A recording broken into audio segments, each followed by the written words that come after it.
તો હાલો મિત્રો, તો હવે આપણે જવાનું છે પીઠળમાના મંદિરે. રસ્તો છે ખાલી એક પગ ચડી છે, તો પગ ચડીમાં અંદર જવાનું છે. કાંઈ વાત જો મિત્રો, આ છે વાયુ ને અટાળે ભાઈ ભરેલી જ છે. અટાળે તો ભરેલી છે ચોમાસામાં, પણ કા ઉનાળે ભાઈ આમાં પાણી ડૂબતું નથી.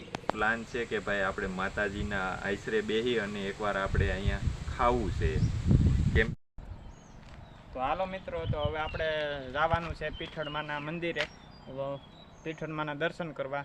તો અહીંયા જંગલની વસોવસ આવેલું છે ને આ રસ્તો રહ્યો એ ભાઈ દેવળિયા પાર્કથી આવે છે ને દેવળિયા પાર્કથી આવે એટલે અહીંયા ગેટ આવે છે.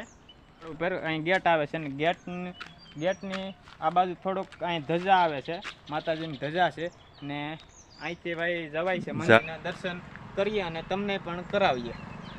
અહીંયા આ રીતનો રસ્તો છે, ખાલી એક પગ ચડી છે, તો પગ ચડીમાં અંદર જવાનું છે. અહીં વાહન ન જાય, અહીંયા રોડ છે, રોડ કાંઠે આપણું વાહન મેક દેવાનું ને અહીંયા અંદર પગ ચડી છે, તો આપણે હાલીને જવાનું. તો હાલો, આ છે બધું જંગલ છે, તો જંગલમાં વસાળા આવેલું છે પીઠળમાનું મંદિર. તો હાલો આપણે જઈને દર્શન કરીએ. તો જો મિત્રો, આ છે કેળાનો કેળો છે, ખાલી પગ કેડી જ છે અને એવું બધું છે. જંગલ છે ભરતીકોર, જનાવરની બીક રહી, સિંહ ને દીપડા ને એવું બધું વન્ય પ્રાણીને અહીં બીક લાગે. પણ આમ દેવાળિયા પાર્કથી આવ્યા હોય તો ભાઈ નાથી 1.5 કિલોમીટર જેવું છે સેટું. તો ભાઈ આપણે જઈએ મંદિરે ને ભાઈ જંગલને વસાળે છે એટલે ભાઈ લોકેશન ને કઈ ઘટે નહીં એવું હોય છે, તો આપણે જઈએ મંદિરે ને દર્શન કરીએ. જો આપણે પૂગી ગયા છે તો પીઠળમાના મંદિરે. તો આ છે પીઠળમાનું મંદિર ને અહીંયા ભાઈ એક પીપરું છે, 2-3. તો હાલો ભાઈ, હવે આપણે પીઠળમાના કરી લઈએ દર્શન ને તમે બધા કરી લો પીઠળમાના દર્શન. અમે બધા આવ્યા છે ભાઈ, મારા રૂમી અને રામભાઈના બા બાપુજી, પછી એના ઘરવાળા ને એનો છોકરો, તો અમે બધા ફેમિલી હારે આવ્યા છે. તો આ છે રામભાઈનો છોકરો ભાઈ, નવઘણ ડાંગર. તો હાલો ભાઈ, હવે આપણે કરી લઈએ પીઠળમાના દર્શન ને તમે કરી લો પીઠળમાના દર્શન.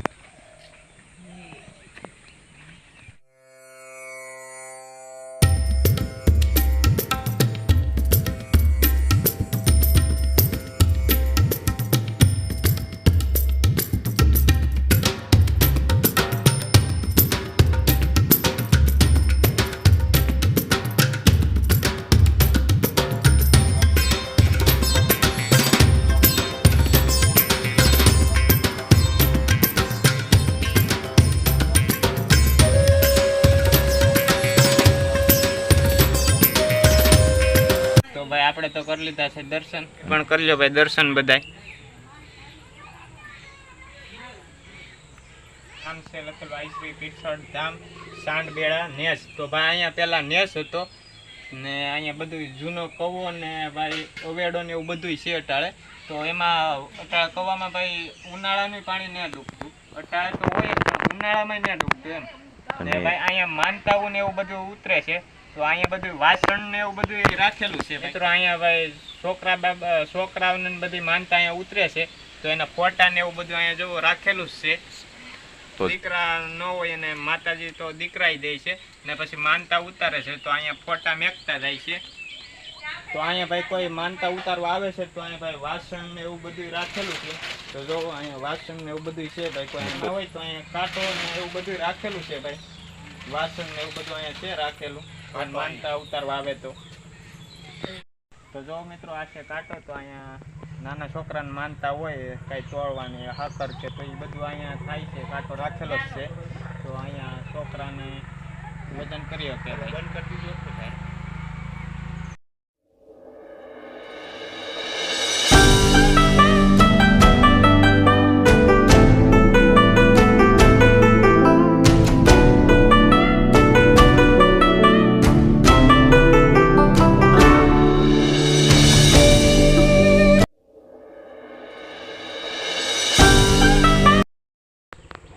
મિત્રો અહીંયા છે વાયુ છે જૂની ને અહીંયા છે અવેડો ભાઈ. તો અહીંયા પેલા નેચ હશે ત્યારે ભાઈ અહીંયા માલ ઢોર ને એવું બધું પાવા માટેનું અહીંયા છે જૂનો અવેડો ભાઈ. જોવો નથી પણ અહીંયા જોતા એ રીતનું લાગે છે કે અહીંયા જૂનો અહીંયા માલ ઢોરનો પાવાનો અવેડો હોય છે ને અહીંયા છે જૂની વાય. તો આપણે જોઈએ વાયુ ને ભાઈ. જો મિત્રો આ છે વાયુ ને અટાળે ભાઈ ભરેલી જ છે. અટાળે તો ભરેલી છે ચોમાસામાં, પણ કા ઉનાળે ભાઈ આમાં પાણી ડૂબતું નથી. જો મિત્રો અહીંયા રાખેલું છે કુંડિયું, તો આ પશુ પક્ષી માટે છે ભાઈ અહીંયા. તો અહીંયા કોઈ દર્શન કરવા આવે તો અહીંયા કુંડિયું ભરતા જાય છે. જો તો અહીંયા છે કુંડિયું રાખેલું, તો ભાઈ પ્રાણી પક્ષી ભાઈ બધા અહીંયા પાણી પી લે છે. તો જો મિત્રો અહીંયા ભાઈ ફરતીકર જંગલ જ છે. તો ભાઈ અહીંયા સિંહની એવી બધી બીક લાગે ને ભાઈ, અહીંયા સિંહ ને એવું બધું પાણી પીવા અહીંયા આવતા હોય. કુંડિયું રાખેલું છે એટલે ને એકદમ સુમસાન હાવ જગ્યા છે ને સારી કોર જંગલ જ છે ને વસાળ ભાઈ માતાજીનું મંદિર આવેલું છે. ને ભાઈ આપણે માતાજીના મંદિર આવવું હોય તો આપણે પગ કેડી રાખેલ છે. તો પગ કેડીએ જ આવવાનું ભાઈ. ટુ વ્હીલ કે વાહન કે એવું અહીં કાંઈ અંદર ન આવી શકે. રોડ કાંઠે વાહન આપણું મેક દેવાનું, નાથી પગ કેડી છે તો આપણે માતાજીના મંદિરે હાલીને આવવાનું પગ કેડીએ.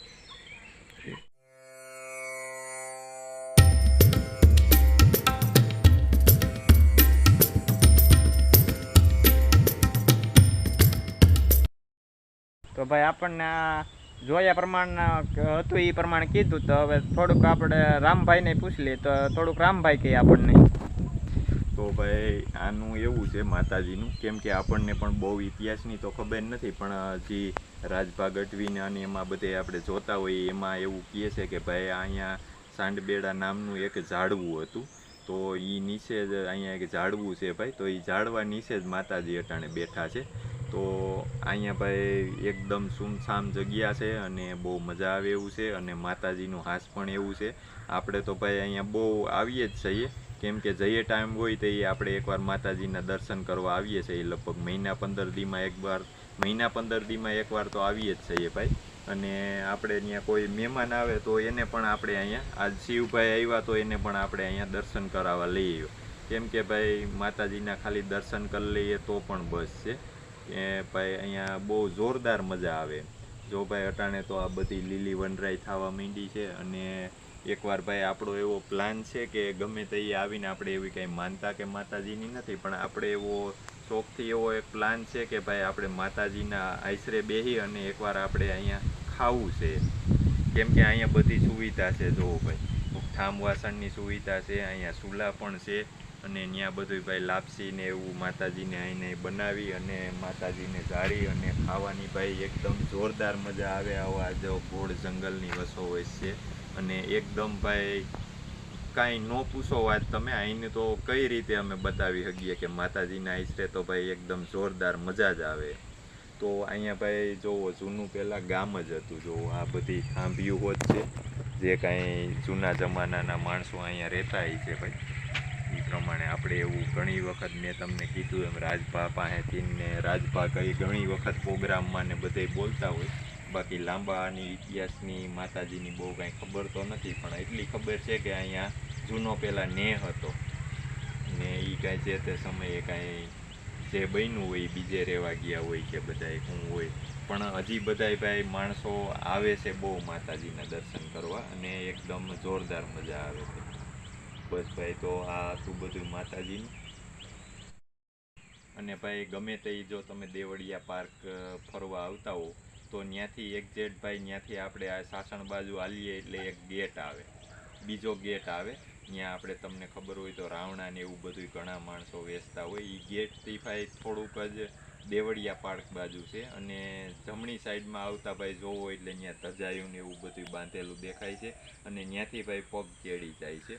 ઘણા મિત્રોને ભાઈ ખબર ન હોય આવતા હોય અહીંયા ફરવા, તો ભાઈ જરૂર એકવાર અહીંયા માતાજીના દર્શન કરવા આવજો. એકદમ જોરદાર મજા આવે એવું છે, અને ઝાડવા પણ અહીંયા ભાઈ બહુ મોટા છે. જોવો પીપળું ને એવું બધું છે, અને ઉનાળામાં પણ આપણને એવું ન લાગે કે અહીંયા ઉનાળો છે આવીએ તો આપણે. તો અટાણે તો ભાઈ બધું એકદમ લીલું થઈ ગયું એટલે જોરદાર મજા આવે. તો મિત્રો આપણે આવતા રહ્યા છે પીઠળમાંના દર્શન કરી ને ભાઈ બહુ મજા આવી એમ માતાજીના દર્શન કરી. અને ભાઈ જંગલની વસાળે છે તો ભાઈ નજારો એ કાંઈ ઘટે નહીં એવો છે ને ભાઈ માતાજીના દર્શન કરીને આપણને આનંદ આવી જાય ને ભાઈના યાદ એવું છે બરાબર. જંગલની વસાળે છે ને ભાઈ આપણે જવા માટેના ખાલી પગ કેડી જ છે, વાહન કે એવું કાંઈ જાય નહીં ભાઈ. માળિયાથી સાસણ રોડ ઉપર છે ભાઈ માતાજીનું મંદિર આવેલું વસાળે જંગલમાં. તો ભાઈ રોડ કાંઠે ગેટ છે, ગેટ પાસેથી ધજા છે, ધજા છે અને ધજા પાસેથી ભાઈ પગ તેડીશ છે. તો નાથી અંદર જવાનું અને માતાજીનું મંદિર છે અંદર જંગલમાં. તો ભાઈ જો કોઈ માળિયાથી સાસણ જતા હોય તો માતાજીને દર્શન કરવાનું ભૂલતા નહીં ભાઈ. પીઠળમાનું મંદિર છે ને ભાઈ કાંઈ ઘટે જ નહીં મંદિરને. અને ભાઈ ઝાડવા પીપરું ને એવું બધું કાંઈ ઘટે નહીં એવું છે બધે. તો કોઈ માળિયાથી સાસણ જતા હોય કે સાસણથી માળિયા જતા હોય તો ભાઈ એના કેળામાં જ આવે છે, થોડુંક અંદર છે હાલીને જવાનું. તો ભાઈ દર્શન કરવાનું ભૂલતા નહીં. આ રીતનું હતું માતાજીનું મંદિરને દર્શન કરીને ભાઈ બહુ ખૂબ આનંદ થયો.